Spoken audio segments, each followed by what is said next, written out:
am already convincing myself that I might be wrong.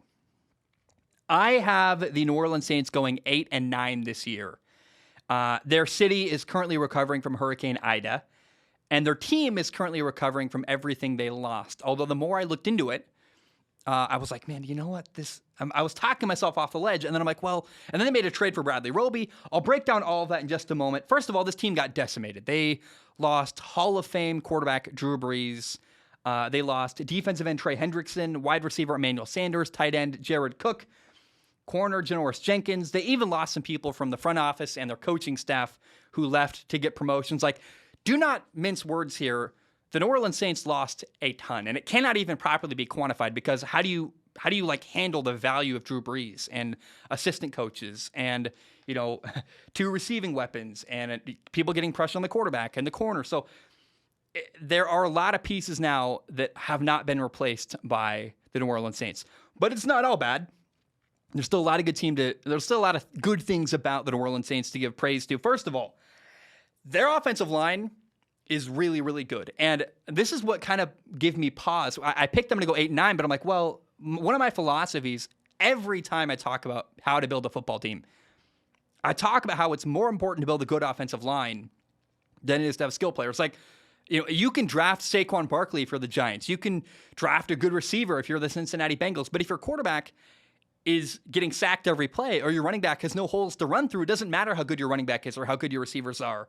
And not only do the Saints have a really good offensive line, they still have Alvin Kamara. They still have Michael Thomas, who Michael Thomas is going to miss at least the first 5 games. He's on the PUP list, the physically unable to perform list. He's hurt, recovering from an injury. But they're going to have Michael Thomas, who's a great receiver. They have a young receiver, Marquez Callaway, who I am expecting to have a fantastic breakout year. So despite the fact I literally started the topic saying, well, they're trying to recover from what they lost, it's not all doom and gloom. They've got weapons. The question is their quarterback. And we'll talk about that in just a moment. First of all, though, their defense. The Saints have some really, really good players on defense. I get excited. I'm like, I gotta slow down, calm it down. They've got 2 good defensive ends, Cameron Jordan and Marcus Davenport. Linebacker Demario Davis is a stud. Linebacker Quan Alexander can play as well. The Saints have not 1, not 2, but 3 really good safeties. Malcolm Jenkins, Marcus Williams, plus C.J. Gardner-Webb, who's not a starter, but gives them a lot of versatility coming off the bench. C.J. Gardner-Johnson is a really good contributor as well. You know, these long names are hard to say, man. Now, Marcia Lattimore is a good corner. He's a former first-round pick. And then I was looking at the Saints roster going, man, the problem is they don't have a second corner. And the Saints must have realized that and said, yeah, clearly we have a problem. So they made a trade. Big news, like literally it just happened. They made a trade for Bradley Roby, a corner from Houston.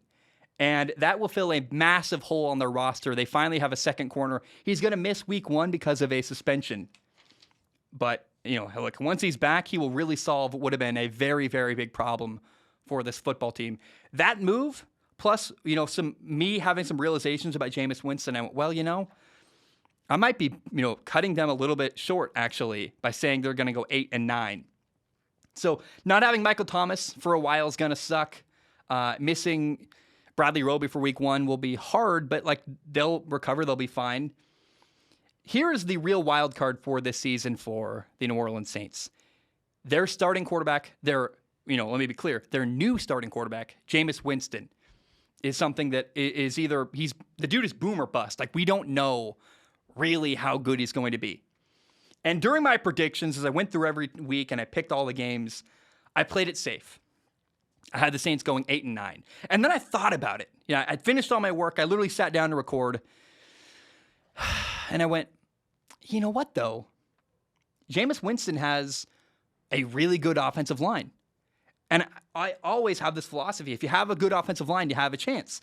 And he's got a good coach and a good defense. And I'm like, man, the more I think about it, the more I realize there is a chance here that New Orleans is very, very good.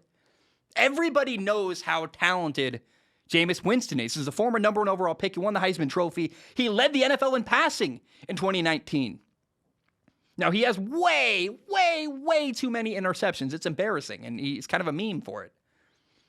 But while decision-making is a concern, I also go, well, they have a great coach. You would think Sean Payton, a guy who's a phenomenal head coach in the NFL, who kind of saved and resurrected Drew Brees' career at the lowest point.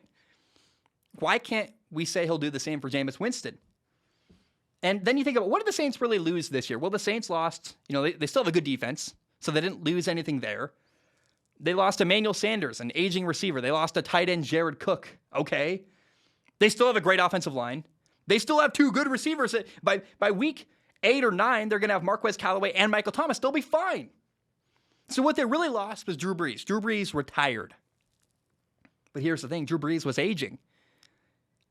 Nobody can dispute it. Drew Brees could not stretch the field the way he once was able to. And frankly, he never could stretch the field and throw the ball vertically downfield the way that Jameis Winston is able to do. Jameis Winston has a massive arm. Talent and skill are not the same thing. Jameis is a monumentally more talented player than Drew Brees ever was. Drew Brees was never the guy who wowed you with his arm strength. He could zip the ball in pretty quick, but he was accurate and made great decisions.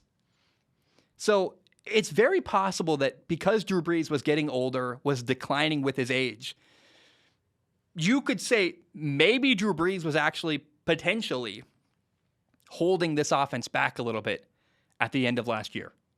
So I am not betting on it, but there's potential that Jameis could actually make the Saints even better. I know it's crazy to say you lose a Hall of Fame quarterback, but that was not Drew Brees' prime.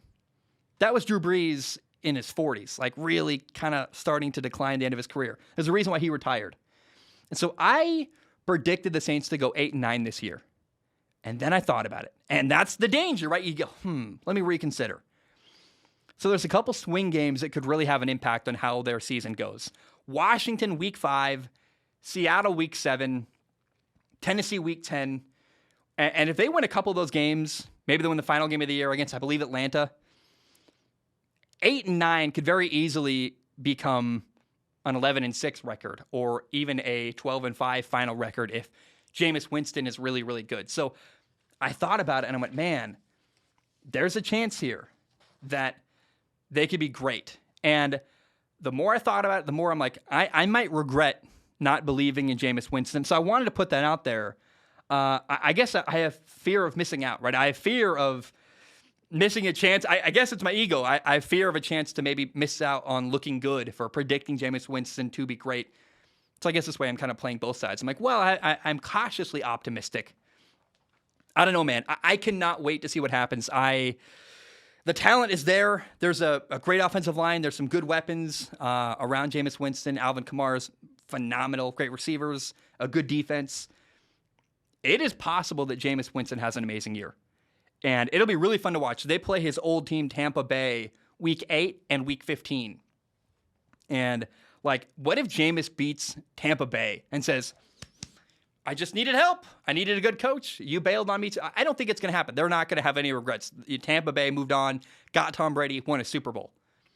But how good would it feel for Jameis if he beat his old team? And look, week 5 at Washington should be a great game. You have the Saints have a phenomenal offensive line, and Washington has a great defensive line, strength on strength. And then the question becomes, which former Tampa quarterback, Ryan Fitzpatrick or Jameis Winston, does even better? And so I am cautiously optimistic about the New Orleans Saints. On the low end, they will go 8-9. Best case scenario, they win a couple swing games, Seattle, Tennessee, Washington, and they will go 11-6 or 12-5, maybe even make the playoffs. And in that case, we'll be eating a W. Jameis Winston does this crazy thing. Hey, he eats a W. I don't know where it came from. He's a madman. Jameis does stuff. I'm like, what the heck is going on? But I watched him eat a W on a video, and I'm like, well, it's kind of ironic because the W, does it stand for victory or does it stand for Jameis Winston? I don't think it's a gang sign. So I'm like, well, look, man, I'm going to have fun with it. And Jameis Winston, man, might be fantastic this year. Keep your eye on that. Low end, they're 8-9. Best case scenario, New Orleans goes 11-6 or 12-5, makes the playoffs. And I want to leave it open for both to happen.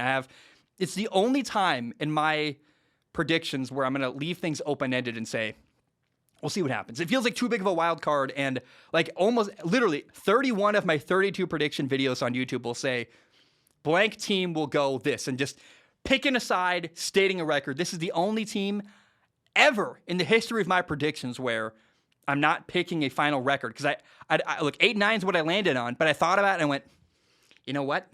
They might do better. Jameis Winston might blow people away.